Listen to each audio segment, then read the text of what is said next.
Bedard Patriots Podcast with Nick Cattles. All right, before we get into the latest news with the Patriots over the past couple of days, Greg, give us an update on your site, bostonsportsjournal.com. Yeah, so it's been about actually a week tonight, almost a week when we're recording this, that we flipped the switch on the new site. And there were definitely some issues, but for the most part, I think most of them are resolved. Now, the apps do not work. I think most of the people who listen to the podcast are more internet inclined, so they probably have read and my multiple Twitter messages. And also for 2 years, I've been saying not to use the app. So the apps do not work. We will have brand new ones in less than 2 weeks. I actually think it's going to be very soon, but I don't want to get people's hopes up. But I think they are coming sooner rather than later, like within the next 2 weeks. And so you'll be all up on your apps. I know there's some people who love to just press the button and go, and you will be able to do that. But things are coming along. I'm sure there are some still bugs we're working out. But I think the vast majority of people who didn't have access immediately due to various reasons, most of those have been solved, and now they've just become a trickle.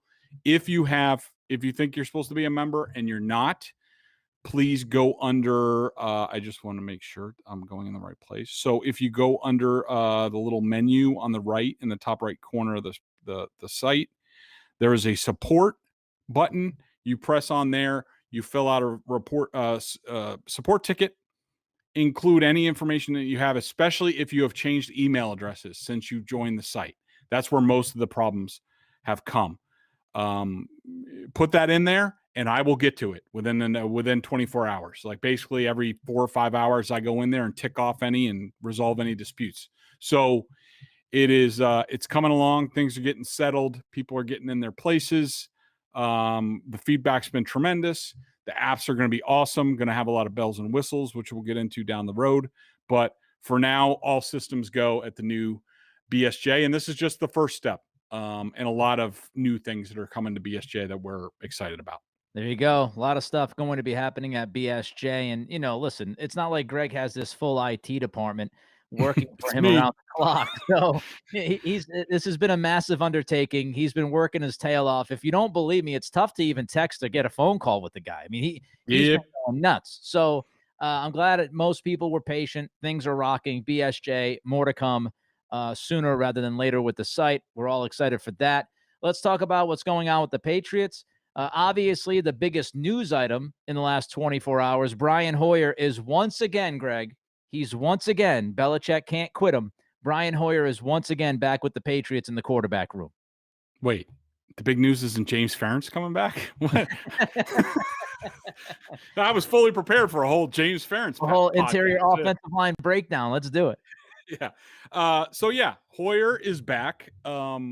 I think this is fantastic for the Patriots. This is something that you and I talked about. I wrote in my column the night that Mac Jones was drafted. I said, by the way, can we get Brian Hoyer now in the building? Yep. Sign him to basically be Mac Jones's tutor. And I believe from the people that I've talked to, that's why he's here. Now, look, Brian Hoyer, no matter what you think of him, he's no slouch. He's been around. He's a good emergency backup quarterback. Who knows what's going to happen? But right now, of course, the popular thing, Nick, is to say, oh, well, this must mean something about Cam Newton or Jarrett Stidham. They must not like what they see, and they're looking to replace them. As far as I know, none of that is true. All I know is, look, it's May. This is when you get down to, now that we're past COVID, because last year teams had the option of staying at 80 and they could all practice. If they went to 90, they had to do split squad. The Patriots stayed at 75 or 80. I forget what the number was, so that they didn't have to split up people to practice. So now it's becoming clear that the rules are going to be different this year, and they will be able to go up to 90. And with the Hoyer signing, with James Ferentz, and there was another interior lineman that they signed, a former Bengal practice squatter. Yep. They are now at 87. And so they are just sort of filling the gaps. And there was a gap at quarterback. I mean, when you talk about a 90-man roster and practicing, basically when it comes down to it, you get two fields going. You pretty much need two quarterbacks on each field. It doesn't have to be that way, but if you have 90, it doesn't matter. 37 guys are getting cut. Like a 90-man roster spot is not gold. I don't understand the overreaction with all this. So as what I know right now, hold on. It's 2021. You don't understand the overreact. There's an overreaction when somebody passes gas now. Of course there's going to be an overreaction, Greg. Come on. I forgot about fart court and things like that.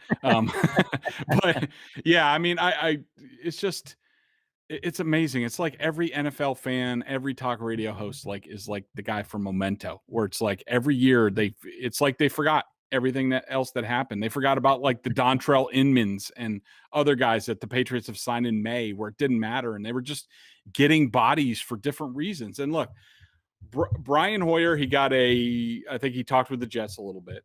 He lives locally. And to me, all this speaks to is outside of Josh McDaniels, Tom Brady, and Bill O'Brien, no one else in the world knows the Patriots playbook better than Brian Hoyer. Yep. And so Josh McDaniels is busy. He's the OC. He's sort of the head quarterbacks coach. They do have a new quarterbacks coach. His name is Bo Hardegree. He's basically one of Adam Gase's guys, was with him in Miami, was with him in New York. I think he goes back to Denver. McDaniels might have a little bit of background with him there. So there's a new assistant quarterback coach, but he's never been in the playbook either. So if you step back and you look at it, here's Cam Newton has been in the Patriots playbook for 1 year, and we all know it wasn't much of the Patriots playbook. Right. Yep. You have Jarrett Stidham, who has been in it 2 years. And coming from Baylor and Auburn, how much has he really gotten into it? Now you have Mac Jones here, and he's a rookie. He hasn't been in it before. So, and the assistant quarterbacks coach has never been in the playbook before. So who better than Brian Hoyer to sign him, bring him in, put Brian Hoyer and Mac Jones on a practice field together when Josh McDaniels is getting Cam Newton and Jarrett Stidham ready to play, like I'm sure he's under orders from Belichick to do, at least for right now. You have, Brian Hoyer looking over Mac Jones' shoulder on one practice field. It's almost like having another coach. Yep. And so I think it's a tremendous move for the Patriots. I see absolutely downside. And right now, for May, it doesn't mean anything. Could it mean something down the road? Yeah, sure. Could. I mean, could potentially Cam Newton really stink, get beat out by Mac Jones, and Jarrett Stidham really stink, and they go, you know what? We're just going to go with Mac Jones and Brian Hoyer. We like that combination because they run the same offense and this and that. Could that happen in some alternate universe? Yeah. Do I think it's going to happen? No. But the bottom line is, if you were going to bring Mac Jones along, and if Josh McDaniels can't get to everything, then bringing Brian Hoyer, having him here, and he doesn't get paid until the game starts. His contract was 1 year, all base. He doesn't get paid until he's on the roster. So to me, it is a win-win-win all over the place, no lose proposition for the Patriots. And I think it was a great move. It was fortunate that it happened, that he was available. But I think if you want Mac Jones to start at some point this season, having Brian Hoyer here makes that a lot more possible. Let me ask you this, because I venture it's been kicked around a little bit on the air today from what you told me before we started recording. So some might ask you, why not just make Brian Hoyer a coach? Why bring him on as a quarterback? Tell the people why, Greg. It makes a hell of a lot more sense to have Brian Hoyer the quarterback than it does to have Brian Hoyer the coach. Essentially, Nick, it's time. And I have heard this. My buddies, Felger and Maz, I'm sure they're going to clip this and play this on their show tomorrow. Appreciate the pub for the pod. We love it. But those guys are morons when it comes to this stuff. And of course, they don't call me up and ask me, hey, what does this mean? Considering you're our resident NFL expert. They just like to kick it around and make themselves look like jackasses, which they did today, because Felger just kept saying over and over again, why not just make him a coach? You could pay him $15,000. Just make him a coach. Why'd you have to do this? I love your Felger impression. Thank you. Fantastic. First of all, he's not getting paid until week 1 if he's on the roster. Second of all, and this is the most essential thing, if you are a coach, you are restricted by the collective bargaining agreement on how much contact and work you can do with the players in the offseason. So right now they are in phase 2. And I looked through this today. I put it in my column that's on bostonsportsjournal.com. So in phase 2, players are allowed to be in the facility for a max of 4 hours per day for 4 days, no weekends. That's it. That includes practice time, lifting, lunch, what have you. They can only be in the building. They can do their own work, but they can't do it with McDaniels. They can't be on Zoom with him or whatever. They can't. They are in phase 3. I think it's 6 hours. In minicamp, it's 10 hours a day. You can get some work done. Yes, there. So that leaves a whole bunch more time that Mac Jones can't sit with anybody who knows what. He's going to go hang out with Cam Newton and Jarrett Stidham. Those guys don't know the offense. Not where he needs to be. Now, all of a sudden, you bring Brian Hoyer into the building, and now it's, hey, barbecue time over at the Hoyers. Hey, I'm sure Brian's already texted, hey, Mac, come on over Saturday. We'll have a barbecue. Me and you will do like 2 hours before, 2 hours after, film, playbook, anything you want. Come meet the family, all that stuff. By being a player, he can work with Mac Jones as much as he wants. Right. And it's not them circumventing or anything. I just think it's a byproduct of the situation. So if Brian Hoyer was a coach, which he might be down the road, and I would expect him to, I don't know anything. I'm just saying I would expect him to at some point. I think he'd be fabulous at it. I've been in meetings rooms with him getting quizzed by the Texans coaching staffs on film, defensive adjustments with the Patriots playbook. And it's like, you have to have instant recall. You have to have instant adjustments.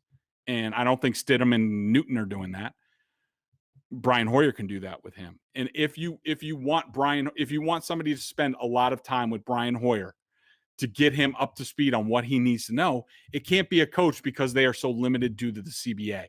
Having a player here that knows the playbook makes all the sense in the world. And the Patriots get a greater benefit by Brian Hoyer being a player instead of a coach. Yeah, and I think it just goes along with this one line of thought, this theme that is going to carry throughout this offseason. What do you do to make sure you're doing as much as you can do to get Mac Jones prepared? That's all it's about. And whatever tricks of the trade you can use at your fingertips to make sure you are preparing the rookie quarterback to be ready to go out there and play as much as you can prepare him, that's what you're going to do. So I think it's a no-brainer. It really is a no-brainer. And I think it's one of these things where, listen, I don't know if we're talking about this, frankly, especially in sports talk radio. I can tell you as a sports talk radio show host, I was driving around in my truck today, and I popped on Sirius XM, and, Adam Shine is talking about Brian Hoyer. Adam Shine is not talking about Brian Hoyer if we're in the middle of camp, okay? So it is somewhat of a slower time. Dead. Yep. Absolutely dead period. You want to find something. These are like I just said, the Patriots tricks of the trade. I have no issue with letting people behind the curtain with sports talk radio. I know all the tricks. I've been in it long enough. When you have these dead periods, you will find things to talk about, and credit to Felger and Maz. They do a great job of it, which is why they're the best show ratings-wise in the city. But, it's trying to pick apart all this little minutia. It's not a big deal. It's a no-brainer. You brought in somebody, as Greg said, who is very experienced with the playbook, somebody who can be a mentor to Mac Jones, somebody who can spend more time with Mac than coaches can at this particular moment on the calendar. So you do it. And, who knows what happens down the road? Yeah, if Stidham sucks, maybe this applies a little pressure on Stidham to be better. If Cam is struggling a little bit, maybe now with Mac being arguably more prepared, maybe that puts some heat on Cam that he doesn't really feel right now. So it does nothing. It might ramp up a little bit of the competition. It's going to help your rookie quarterback get better. So I'm all for it. Let me ask you this. Do you think as we get closer to the time when they would have to pay Hoyer and all that stuff, do you think this is an arrangement with the team? Is this a situation where, Belichick sits Hoyer down and he says, okay, here's the deal. We got Mac. We want you pretty much to teach Mac everything that you know about this offense. He is going to be attached to your hip the next, month or two. And then once we get closer to the preseason games, Brian, we're going to bid you adieu. Or, it might be time where we stick with the 3 guys we have on the roster. Do you think that's possible? Or do you think this is just straight up competition? Hoyer goes in. If he outplays one or both of, say, Cam and Stidham, because we know Mac's on the team, if he outplays one of those other guys, does he legitimately stick? Well, I'm going to split the baby on this a little bit. Okay. I think that Belichick, in his mind, has the tutoring of Mac Jones at the top of the list.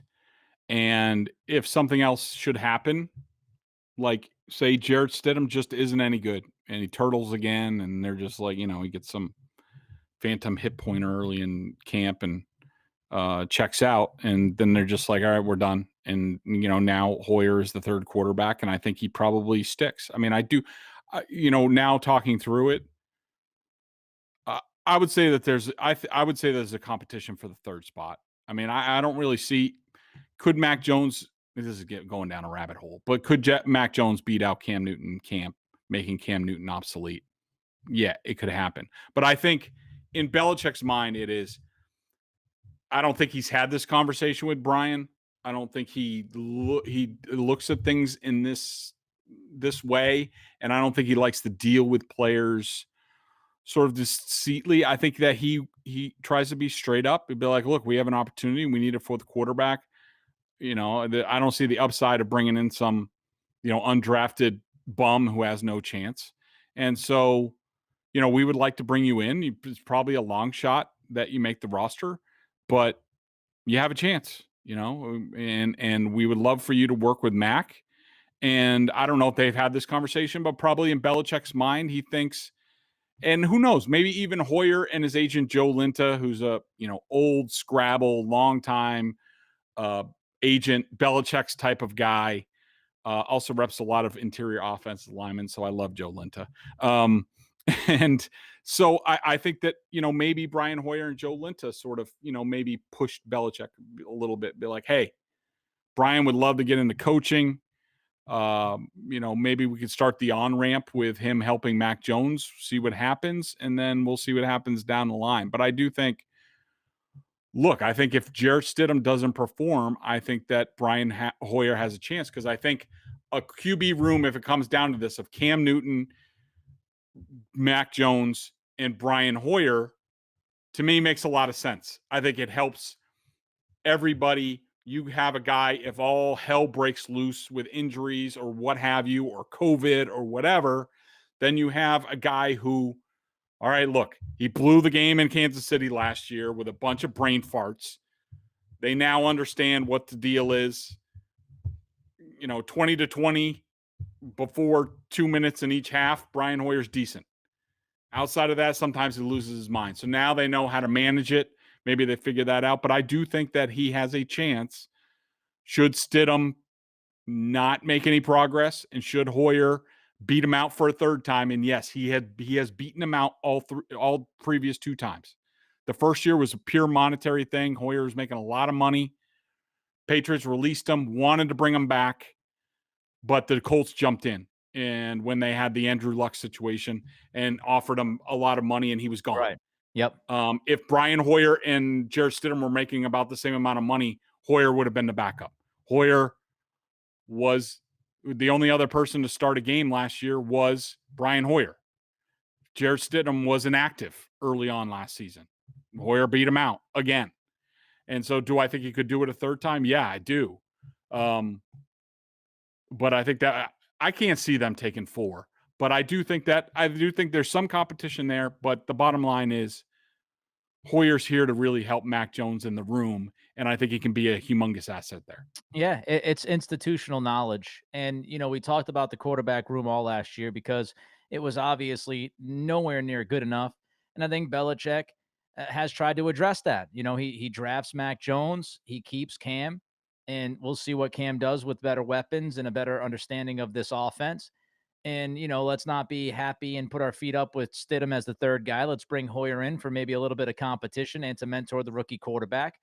So, he's trying to address that room. And I think he's done really as much as you could ask him to do. He drafted a young guy in the first round. He brings Cam back. He's got two Yep. other guys, one an old school kind of mentor who knows the offense in and out. I can't really ask for more given the options that they had, frankly. And the one thing I would say before we get to the member question of the day, the one more thing I want to say, because it falls in line with the Belichick working on the quarterback room. We all sat through that season last year, and it was a difficult season to sit through. And when I was hosting shows on EEI, I kept pounding the same point over and over and over again. And the point was a rather simple one. If 2020 was a speed bump, 5-6 years down the road, nobody's going to care about 2020. If 2020 was Yep. the beginning of the end for this organization, that's when we have problems. And it really all hinged on what Belichick did this offseason. And I kept saying, he's got all the opportunity. He's got the money. He's got the draft picks. If he is aggressive and he improves this team like he has the opportunity to improve the team, then 2020 was almost worth it, as painful as it was.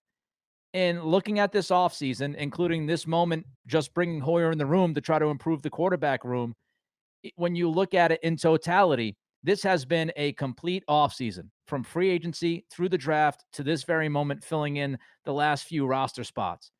And it might not work out. There are no guarantees. But what I can say is Belichick got through the speed bump. He saw the opportunity that he had with the money and the draft picks, and he utilized all of it to put a better team on the field. And I think they're in a much better position now, much, much better position now than they were in 2020. And I think moving forward, you have at least some things to be excited about, like the young guys in the defense. And of course, Mac Jones, who should be, hopefully, your franchise quarterback of the future.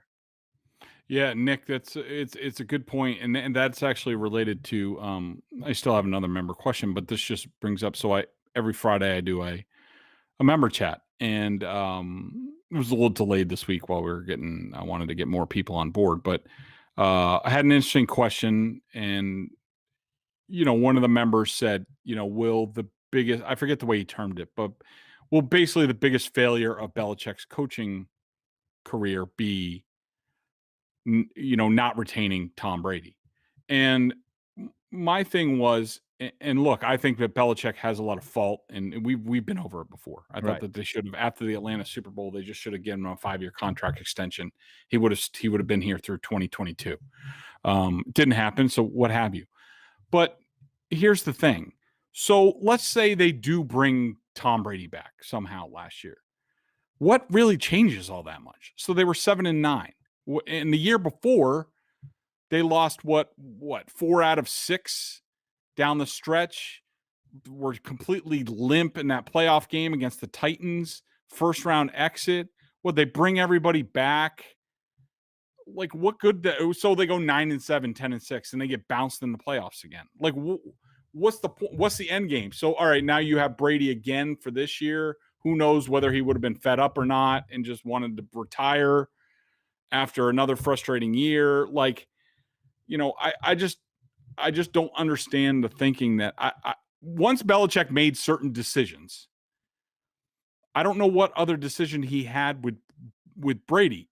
Right. Would I have brought him back? Yeah, I would have. But I don't know how big of a coaching failure was. Now, and I basically said, get back to me in 3 to 5 years. If the Patriots don't win another Super Bowl, if, like you said, they basically last year was the beginning of the end, then hell yeah, it was a terrible decision. But if 2020 was just a bump in the road, and all of a sudden this year they're in the AFC Championship game, Mac Jones is ready next year, they're competing for a Super Bowl title, then was it that big of an error? Was it that big of a miscue? And I don't think so. And Right. so it's an interesting point of discussion. And I would also say this one more thing quickly before we run for the member question of the day, and then the Celtics coming up in a few minutes here. But That tip off at like 9:42, the way the yeah, NBA goes. before we get to the member question of the day, just one more thought off of what you just said. Listen, when I get irritated about the Brady Belichick stuff, and I'm not going to want to dive deep into this, but the people that are sitting there going, "Oh, Belichick messed up," and I would love to know how many of those people would have made the decision that Belichick did not make after Atlanta. because we can look at that decision in hindsight and say, and Greg, you said you'd bring him back. You're on the record. You're on the record. Honestly, as much as I loved Brady and as great as he was, and how no matter how incredible that game was against Atlanta, Belichick had to make decisions for the future of the organization. And I don't know how many people would have stood up and given Brady that extension and said, "Oh yeah, what? He'll be 44 years old at the end of that? No, we're good. Yeah, well, I'll totally dump money on his lap."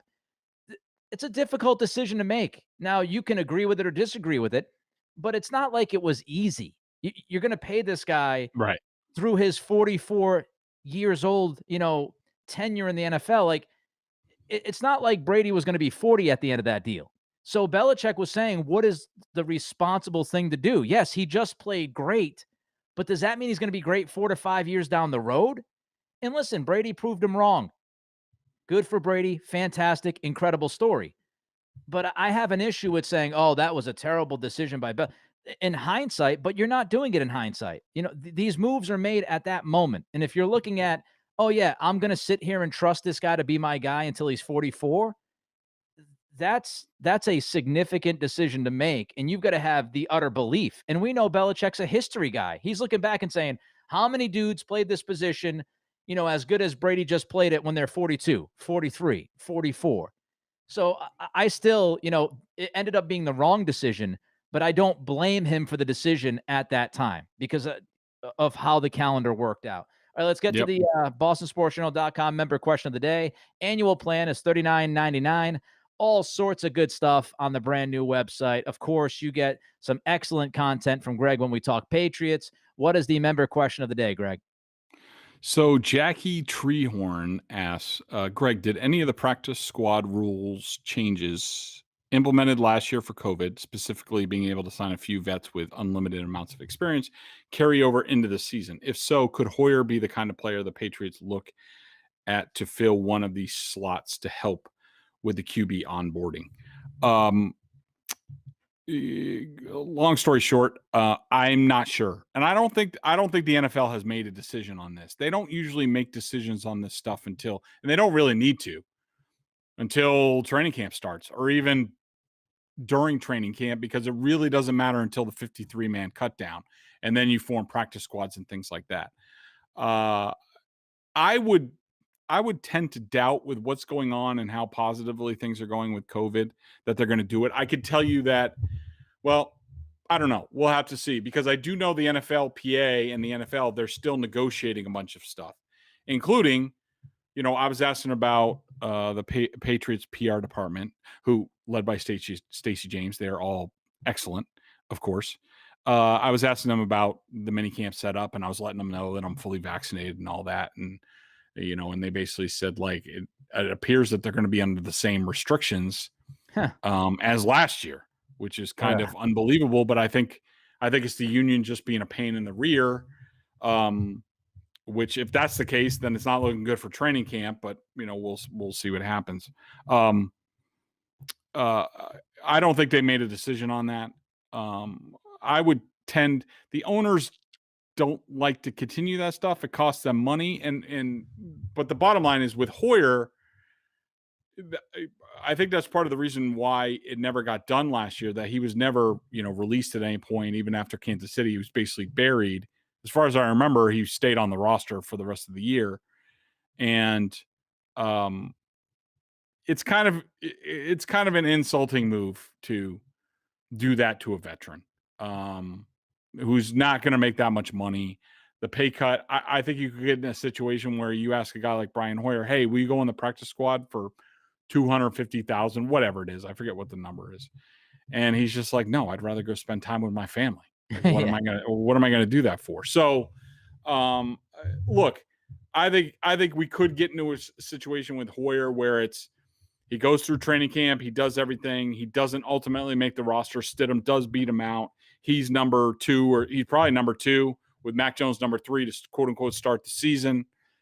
And then at that time, they bring in Brian Hoyer in sort of the Troy Brown, role, where he's helping out at practice and things like that, around the facility, helping, things like that. So I don't I don't foresee Hoyer taking a practice squad spot, even if they do approve those rules, but stranger things have happened. He's Greg. I'm Nick. Everybody enjoy the B's and C's. Unless something big happens here the rest of this week, we're done. We'll be back next week. So if that's the case, also enjoy your weekend. And don't forget, check out the brand spanking new BSJ. Until then, be good.